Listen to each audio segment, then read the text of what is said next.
So in this video, we'll break down the 5 distinct ways that would is used. Using would properly can elevate your speaking and your writing, potentially boosting your scores on the Duolingo English test. Expressing past habits that are no longer done. Take, for example, the sentence, "He would dance well when he was a child." Would indicates a past habit, something he used to do but no longer does. Talk about a hobby you had as a child that you really loved.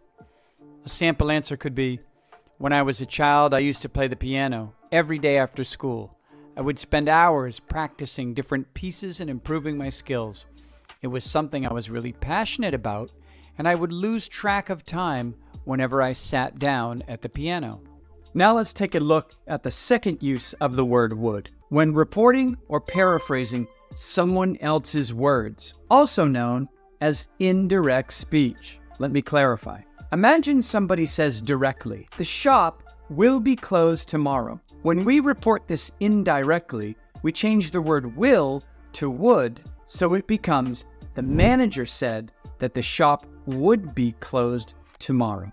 Discuss a recent announcement or plan you heard from someone else. Recently, my boss mentioned that there will be changes to our work schedule next month. She said that the office hours would be adjusted to accommodate some upcoming projects. It was important information for us to know, and I appreciated her keeping us informed about it. Expressing choices or preferences using the expression would rather. For example, when someone says, "I would rather have coffee than tea," they're expressing their preference for coffee.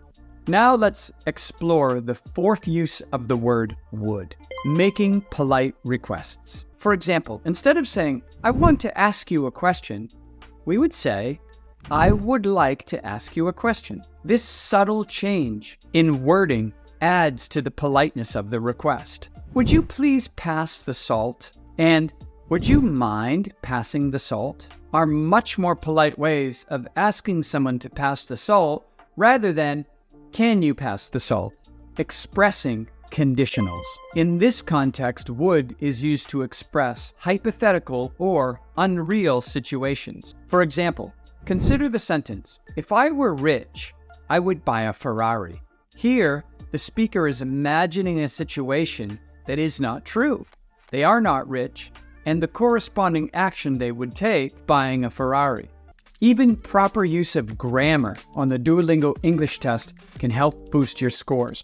And if you're interested in not falling into the trap of using the word very and finding more advanced vocabulary, check out this video right here.